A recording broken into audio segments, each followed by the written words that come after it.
Hello students. अगला topic हम लोग का है इलेक्ट्रोस्टैटिक शील्डिंग। ठीक है, इलेक्ट्रोस्टैटिक शील्डिंग क्या है ये हम लोग जानेंगे। तो जैसे हम लोग पढ़े थे कि कोई स्फेरिकल सेल है। ठीक है, स्फेरिकल सेल है, ये खोखला गोला है और इसको हम लोग चार्ज कर दिए। ठीक है, गॉस लॉ में हम लोग पढ़े थे, फर्स्ट एप्लीकेशन था। तो किसी स्फेरिकल सेल में बाहर इलेक्ट्रिक फील्ड होता है, उसके सरफेस पर इलेक्ट्रिक फील्ड होता है, लेकिन इसके अंदर इलेक्ट्रिक फील्ड जीरो होता है। ठीक है, इसे हम लोग पढ़े थे। ठीक है अंदर इलेक्ट्रिक फील्ड नहीं है। ठीक है, इसी तरह से यदि कोई भी किसी भी आकार का मेटल है, ठीक है, किसी भी आकार का मेटल है, मान लीजिए एक मेटल है ये, ठीक, और इसके अंदर एक कैविटी है। कैविटी का मतलब हुआ कि एक खोखला है, यहाँ पे कैविटी है। ठीक है, इधर चार्ज है, सब कुछ है। ठीक है, बाहर चार्ज है, अंदर तो चार्ज रहेगा नहीं, जो भी चार्ज होता है सब किसी मेटल के बाहरी सरफेस पर जमा हो जाता है। ठीक है, अंदर कोई चार्ज नहीं होता है। तो यहाँ पर एक कैविटी है, तो इस कैविटी में इलेक्ट्रिक फील्ड सदैव जीरो होता है। ठीक है, ये बात का ध्यान रखना है कि इलेक्ट्रिक फील्ड जो है इसके अंदर जीरो होता है। तो कभी भी किसी मेटल के अंदर कैविटी है तो ये इलेक्ट्रिक फील्ड जीरो है। तो इसका यूज कहाँ किया जाता है, आखिर इसका यूज कहाँ है? तो कोई भी इलेक्ट्रिक इंस्ट्रूमेंट है ना, कुछ इलेक्ट्रिक इंस्ट्रूमेंट्स होते हैं ऐसे जो इलेक्ट्रिकली सेंसिटिव होते हैं। इलेक्ट्रिकली सेंसिटिव का मतलब इलेक्ट्रिक फील्ड वगैरह का या मैग्नेटिक फील्ड का वहां पर कोई इफेक्ट नहीं होना चाहिए। इलेक्ट्रिक फील्ड मैग्नेटिक फील्ड यदि नहीं रहेगा तभी वो अच्छा से काम करेगा। इस तरह के इंस्ट्रूमेंट्स होते हैं। ठीक है, जैसे गैल्वेनोमीटर है, वोल्ट मीटर है, आमीटर है, इस तरह का इंस्ट्रूमेंट होते हैं जहां पर क्या होता है कि इलेक्ट्रिक फील्ड का प्रेजेंस नहीं होना चाहिए। ठीक है, तो इसके लिए हमको जरूरी है कि वैसा क्षेत्र हमको मतलब खोजना है जहां पे ये पक्का इंश्योर हो, सुनिश्चित हो कि वहां इलेक्ट्रिक फील्ड नहीं है। तो वैसा क्षेत्र क्या है? तो वैसा क्षेत्र है कि कोई मेटल का कोई बॉडी है, मेटालिक बॉडी है, उसके अंदर कोई कैविटी हो, तो वहां निश्चित रूप से इलेक्ट्रिक फील्ड जीरो होगा। तो वो सुरक्षित जगह है। ठीक है, तो इस घटना को हम लोग इलेक्ट्रोस्टैटिक शील्डिंग कहते हैं, है ना। इलेक्ट्रोस्टैटिक शील्डिंग का मतलब क्या हुआ कि वहां पे इलेक्ट्रिक फील्ड जीरो है, इलेक्ट्रिक फील्ड का कोई इफेक्ट उस जगह पे नहीं है, सील्ड किया हुआ है। मतलब कि अभी जैसे कोरोना में कोई जगह को सील कर देते हैं, सील का मतलब वहां से आना जाना किसी को नहीं है, मतलब कि कोई एक्सटर्नल इफेक्ट वहां नहीं पड़ेगा। ठीक है, तो इलेक्ट्रोस्टैटिक शील्डिंग देखिए definition, what ever be the charge and field configuration outside, है ना। आउटसाइड में कोई भी चार्ज का कॉन्फ़िगरेशन हो, किसी भी तरह का चार्ज हो, any cavity in a conductor, conductor के अंदर कोई कैविटी है, remains shielded from outside electric influence, बाहर के विद्युत प्रभाव से, इन्फ्लुएंस मतलब प्रभाव, बाहर के विद्युत प्रभाव से वो शील्ड होता है ना। बाहर का विद्युत प्रभाव से वो उसको प्रभावित नहीं कर पाता। That is the electric field inside the cavity is zero. ठीक है, यहाँ पे कुछ नहीं है, inside the cavity zero, electric field जो जीरो रहता है। This is called electrostatic shielding, इसको हम लोग इलेक्ट्रोस्टैटिक शील्डिंग कहते हैं। द इलेक्ट्रिकल अप्लियंसेज और इंस्ट्रूमेंट, इलेक्ट्रिक अप्लियंसेज और इंस्ट्रूमेंट जैसे कि galvanometer, volt meter, ammeter, remain safe, वो सब सेफ रहता है। कहाँ पे? Through electrostatic shielding. Electrostatic shielding के थ्रू सेफ रहता है, मतलब इलेक्ट्रोस्टैटिक ये कैविटी में हम लोग रख देते हैं इसको, तो वो ये रहता है। तो ये था इलेक्ट्रोस्टैटिक शील्डिंग। ठीक, अगला टॉपिक हम लोग का है, अब हम लोग आ गए मेन टॉपिक में, है ना। जैसे अभी तक हम लोग डायलैक्ट्रिक ही पढ़ रहे थे। डायलैक्ट्रिक में हम लोग शुरू किए थे कहाँ से? इंसुलेटर क्या है, कंडक्टर क्या है, फिर इंसुलेटर के बाद आ गए थे हम लोग डायलैक्ट्रिक में।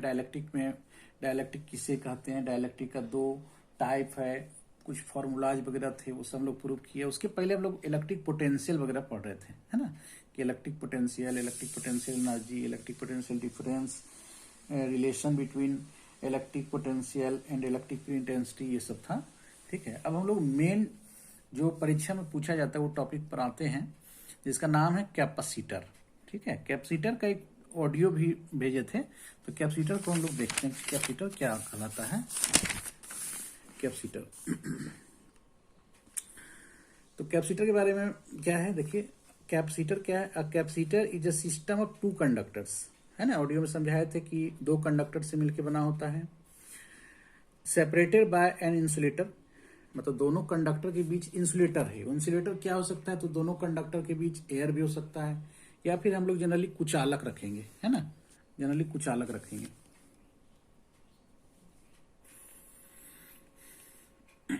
तो कोई कैपेसिटर जो है एक सिस्टम है दो कंडक्टर्स का, जो इंसुलेटर उसके बीच में होता है।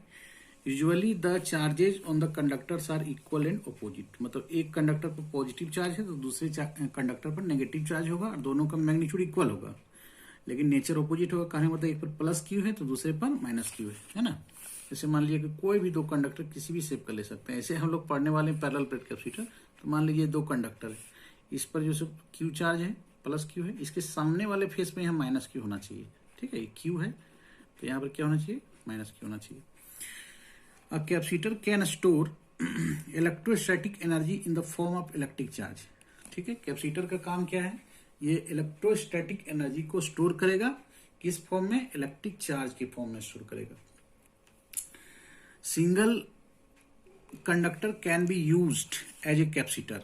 ठीक है, कोई सिंगल कंडक्टर भी है, हम बताए थे कैपेसिटर में दो कंडक्टर होता है, लेकिन यदि एक ही कंडक्टर है तो हम लोग उसको कैपेसिटर कह सकते हैं। ये मान लेंगे हम लोग कि उसका जो दूसरा जो कंडक्टर है वो इन्फिनिटी पर, by assuming the other at infinity, दूसरा को मान लेंगे कि इन्फिनिटी पर है। ठीक है, कैपेसिटर का सिंबल क्या होता है, कैपेसिटर का सिंबल होता है दो लाइन इस तरह से बनाएंगे हम लोग, वर्टिकल लाइन। ठीक है, दो प्लेट को दिखा रहे हैं इसे, है ना।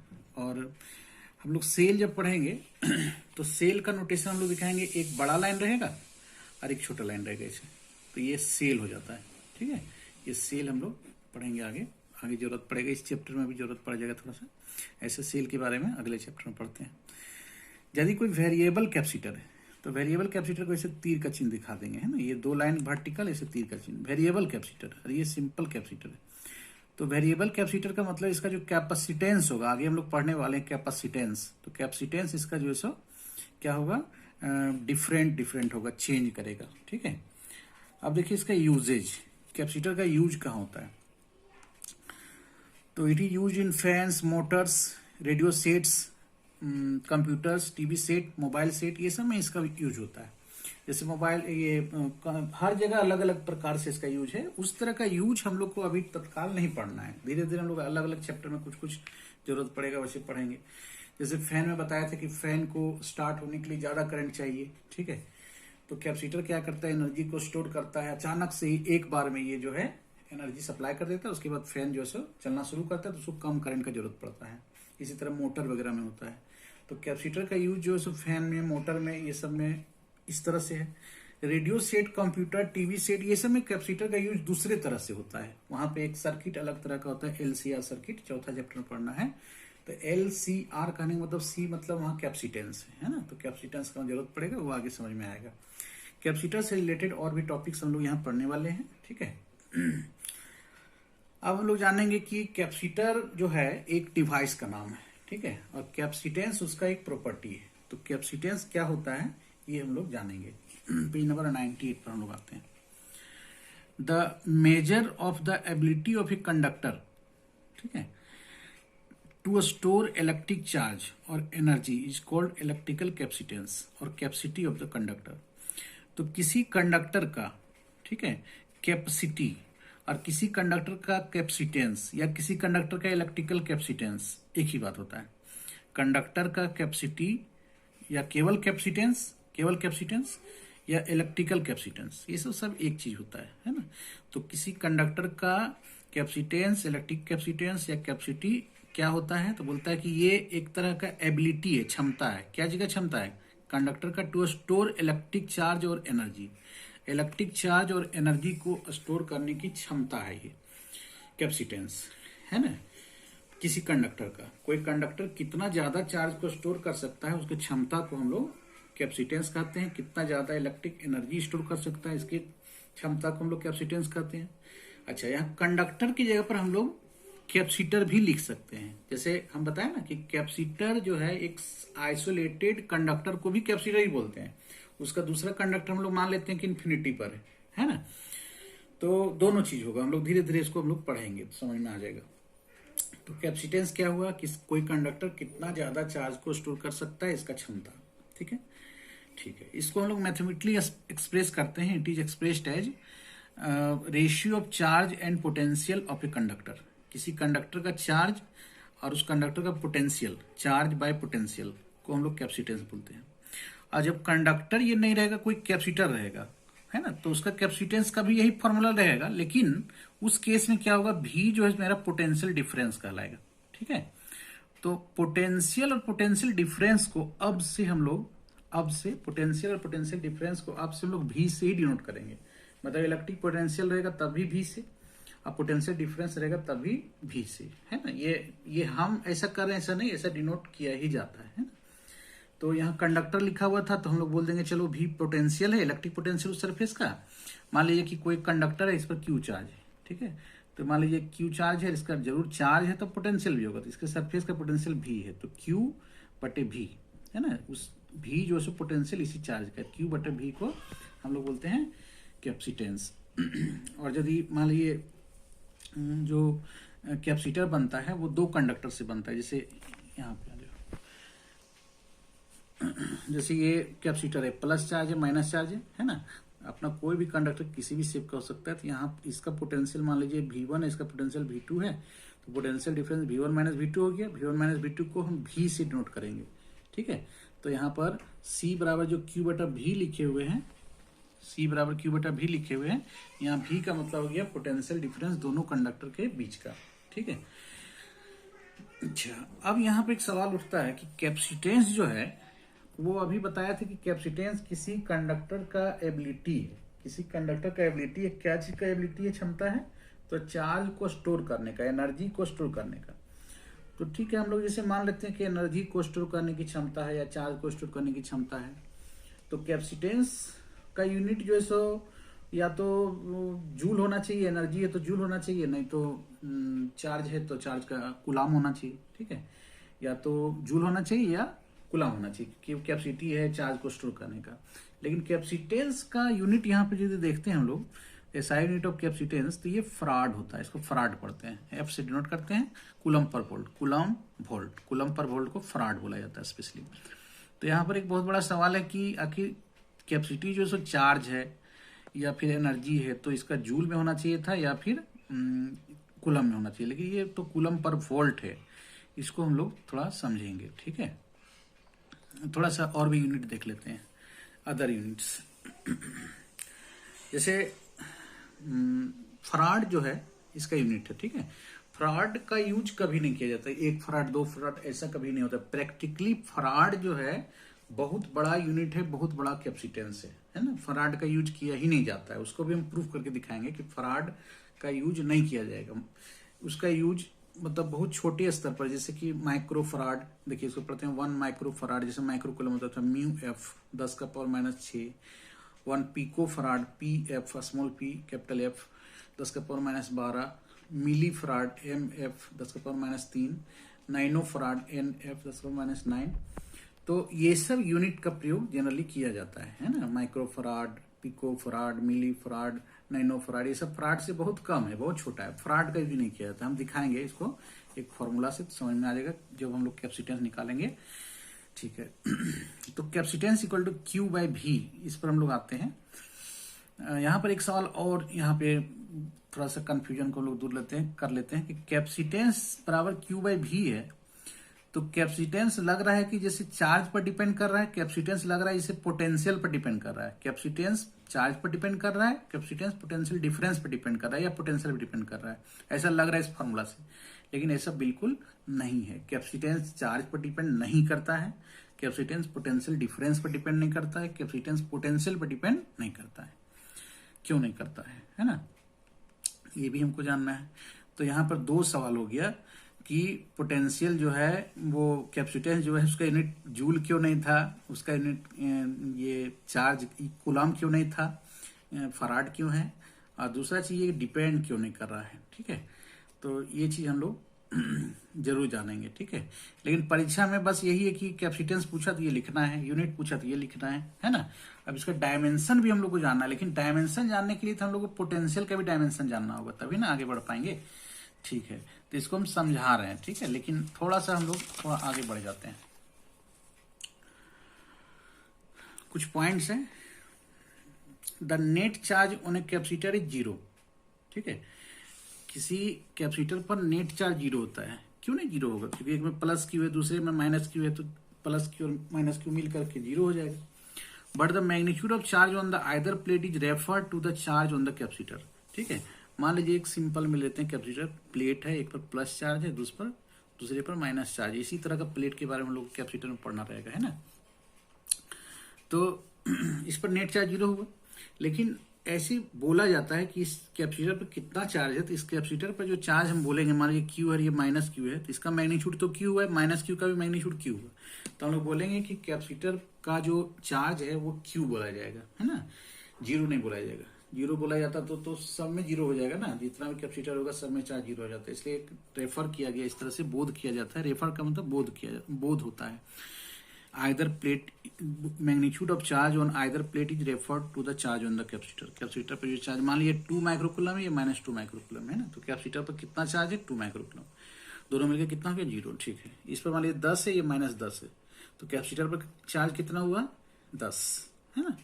मैग्नीट्यूड लेते हैं, -10 का भी 10, टोटल चार्ज कितना हो गया? जीरो। तो जीरो तो टोटल चार्ज सब में हो ही रहा है। ठीक है, अगला देखिए, The capacitance of a capacitor or conductor does not depend on charge and potential difference। ये चीज लिख दी है कि चार्ज पर डिपेंड नहीं करता है, पोटेंशियल डिफरेंस भी पर डिपेंड नहीं करता है। कैसे नहीं, इसको हम लोग समझेंगे। अगला पॉइंट लिख दिए हैं, इसे ऑब्जेक्टिव में काम आएगा कि capacitance of a capacitor depends on geometrical. हाँ, कैपेसिटेंस किस पर डिपेंड करता है? तो कैपेसिटेंस डिपेंड करता है किस पर? ज्योमेट्रिकल कॉन्फ़िगरेशन पर। ज्योमेट्रिकल कॉन्फ़िगरेशन में तो शेप, साइज, सेपरेशन, ठीक है, और nature of the dielectric medium separating the conductor. मतलब दो कंडक्टर के बीच में हम बोले इंसुलेटर रखेंगे, वो इंसुलेटर में डायलेक्ट्रिक होगा, है ना।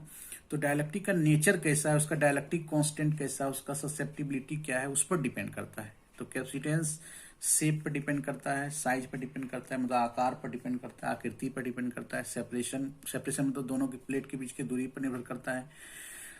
दूरी जितना कम रहेगा उतना अच्छा होता है, और नेचर पर डिपेंड करता है। तो ये भी चीज हम लोग इसको ये फॉर्मूला प्रूव करेंगे, उससे पता चलेगा कि ये किस तरह से हो रहा है ना।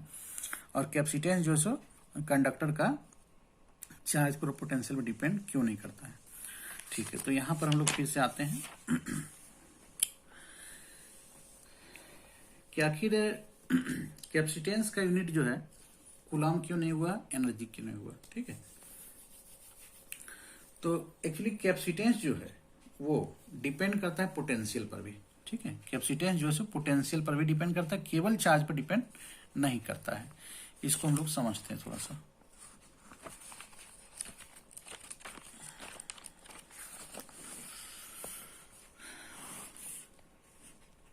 मान लीजिए इस पर क्यू चार्ज, ठीक है, क्यू चार्ज, इसका अपना कुछ पोटेंशियल होगा। चलो, पोटेंशियल इसका 10 वोल्ट है, मान लेते हैं। पोटेंशियल सरफेस है, इसका पोटेंशियल 10 वोल्ट हम लोग मान लिए। फॉर्मूला हम लोग तो पढ़े नहीं कि कोई प्लेट रहेगा तो उसका पोटेंशियल कितना होता है ना, उस तरह से तो पढ़ना नहीं है। तो पोटेंशियल मान लीजिए इसका 10 वोल्ट है। चार्ज होगा तो पोटेंशियल जरूर होगा। ठीक है, अच्छा अब हम इस पर और चार्ज डालना चाहते हैं। ठीक है, चलो डिक्यू चार्ज को हम लोग बुलाते हैं, है ना। डिक्यू चार्ज को हमको डालना है। तो चार्ज डालने का मतलब है कि हम इन्फिनिटी से लाकर उस पर डालेंगे। ये जनरल नियम होता है कि इन्फिनिटी से लाकर उस पर डालना है चार्ज। तो डिक्यू को चलो बोलो उसको, चलो इन्फिनिटी से डिक्यू को चलना है, यहाँ पे आना है ना। डिक्यू से हम लोग बात करते हैं, चलो तुमको चलना है इन्फिनिटी से, है ना। डिक्यू बोला ठीक है चलेंगे, है ना, यहाँ जाएंगे, लेकिन वर्क करना पड़ेगा तभी जा पाएंगे। वर्क तो करना ही होगा, ये प्लस है, ये भी प्लस है, आखिर प्लस प्लस में रिपल्सन होता है, तो कैसे ही यहाँ पर आ जाएगा। हमको वर्क करना पड़ेगा, वर्क करेंगे तभी इसको ढो करके यहाँ से यहाँ तक लाएंगे। वर्क करना पड़ेगा, है ना। कितना वर्क करना पड़ेगा, अभी इन्फिनिटी पर है, इसको यहाँ लाना है। तो हम लोग एक फॉर्मूला पढ़े थे, W बराबर Q V2 माइनस V1, है ना। V2 मतलब हो गया Q के जगह DQ हो जाएगा, और V2 क्या है, यहाँ का पोटेंशियल जहां लाना है, तो इसका पोटेंशियल V है। अब V1 जो है इन्फिनिटी का, इन्फिनिटी पर है, इन्फिनिटी का पोटेंशियल 0 होता है ना। इन्फिनिटी का पोटेंशियल 0 होता है। DQ इंटू V DQ, ठीक है। तो वर्क कितना करना पड़ रहा है, V DQ, ठीक है। DQ चार्ज को लाने से भी DQ वर्क करना पड़ रहा है। मान लीजिए भी का वैल्यू कितना है 10 DQ वर्क करना पड़ा इसको लाने में, ठीक है। अच्छा, यदि इसका पोटेंशियल 5 ही रहता, 10 वोल्ट के जगह 5 रहता, तब वो 5 DQ ने काम करना पड़ता, भी के जगह 5 वर्क कम करना पड़ता, ठीक है। यदि 1 वोल्ट रहता तो और हमको कम करना पड़ता। तो इसका मतलब जो इसका कैपेसिटेंस है वो इस पर भी डिपेंड करता है कि हम इस पर कितना चार्ज ये लेने की क्षमता है, प्लस इसमें ये भी जितना ज्यादा चार्ज होगा उतना ज्यादा कैपेसिटेंस होगा, ठीक है। लेकिन इस पर भी तो डिपेंड कर रहा है कि पोटेंशियल इसका जितना कम रहेगा उतना कैपेसिटी ज्यादा रहेगा। पोटेंशियल जितना कम रहेगा, 1 वोल्ट रहेगा तो इस चार्ज को आने में कोई परेशानी नहीं है ना। मेरे पास एनर्जी है, हम इसको ले आएंगे, है ना। मेरे पास मान लीजिए 10 जूल ही एनर्जी है काम करने का, ठीक है। तो हम यदि इसका पोटेंशियल कम रहेगा तो ज्यादा चार्ज को ना यहाँ से यहाँ तक पुट करते जाएंगे। ये DQ को यहाँ आना है, ये तैयार है आने के लिए, लेकिन वर्क हमको करना पड़ रहा है, ठीक है। तो इसका मतलब इसका जो कैपेसिटी है वो निश्चित रूप से पोटेंशियल पर डिपेंड कर रहा है। पोटेंशियल जितना कम होगा कैपेसिटी उतना ज्यादा होगा, इसलिए भी बटा में आ गया था, है ना, Q बटा भी। चार्ज जितना ज्यादा रहेगा उतना कैपेसिटेंस ज्यादा रहेगा, बात सही है, लेकिन पोटेंशियल जितना कम रहेगा कैपेसिटेंस उतना ज्यादा रहेगा। तो ये बात हम लोग समझ गए कि चार्ज जो है, ये कैपेसिटेंस जो है वो केवल चार्ज पर डिपेंड नहीं करता है, पोटेंशियल पर भी डिपेंड करता है। अच्छा, बोलेंगे कैपेसिटेंस जो है प्रोपोर्शनल होना चाहिए Q का। हम बोले थे नहीं, ये भी नहीं, मतलब ये जो है कैपेसिटेंस मतलब पोटेंशियल को बढ़ा देंगे, पोटेंशियल को घटा देंगे, चार्ज को ये करेंगे तो कैपेसिटेंस मेरा चेंज करेगा, ये नहीं है, ठीक है। जैसे देखिए सपोज कोई कैपेसिटर है ना, कोई कैपेसिटर है, तो इस पर यदि हम लोग चार्ज को बढ़ाते हैं 2Q कर देते हैं तो पोटेंशियल भी उसका बढ़ जाता है 2V। चार्ज को बढ़ा दिए, इसका पोटेंशियल बढ़ गया, है ना, तो 2 कट गया तो Q/V हो गया। तो कैपेसिटेंस जो है सो चार्ज पर डिपेंड नहीं करता है, कैपेसिटेंस भी पर डिपेंड नहीं करता। अच्छा, अभी हम बताया था कि कैपेसिटेंस डिपेंड कर रहा है भी पर, तो वो चीज दूसरा बताए थे ना, वो दूसरा चीज था कि इसको यहां से यहां तक लाने में जो वर्क हो रहा था वो चीज था। ये भी जो है इसका अपना पोटेंशियल है, अपना जो ओरिजिनल पोटेंशियल है ना। तो कैपेसिटेंस कोई कंडक्टर का जो है वो भी पर डिपेंड नहीं करता है, चार्ज पर डिपेंड करता है। कहने मतलब डिपेंड नहीं करता है, इसका मतलब क्या हुआ कि हम चार्ज को बढ़ाएंगे, ठीक है, चार्ज को बढ़ाएंगे तो कैपेसिटेंस भी बढ़ जाएगा, ऐसा नहीं होता है। क्यों नहीं बढ़ेगा, फिर से देखिए C बराबर Q/V, ठीक है। तो C बराबर Q/V, तो चार्ज को बढ़ाएंगे जब हम, पोटेंशियल भी बढ़ जाएगा। इसको आधा करेंगे तो ये भी आधा हो जाएगा, इसको दोगुना करेंगे तो ये भी दोगुना हो जाएगा, तो 2 कट गया। तो C जो है सो डिपेंड नहीं करता है चार्ज पर और पोटेंशियल पर, है ना। हाँ, चार्ज कैपेसिटेंस डिपेंड करता है शेप साइज कन्फिग्रेशन पर, तो हम फॉर्मूला प्रूव करेंगे, कोई तो पता चलेगा कि हाँ कन्फिग्रेशन पर, डायलेक्ट्रिक पर, ये सब पर डिपेंड करता है। फॉर्मूला हम लोग इसके जस्ट आगे प्रूव करने वाले हैं। तो बोलेंगे मैथमेटिकली तो हम लिख सकते थे ना C inversely proportional to V, या फिर C प्रोपोर्शनल टू V, ऐसा लिख सकते हैं। C प्रोपोर्शनल टू Q नहीं लिख सकते हैं। देखिए मैथ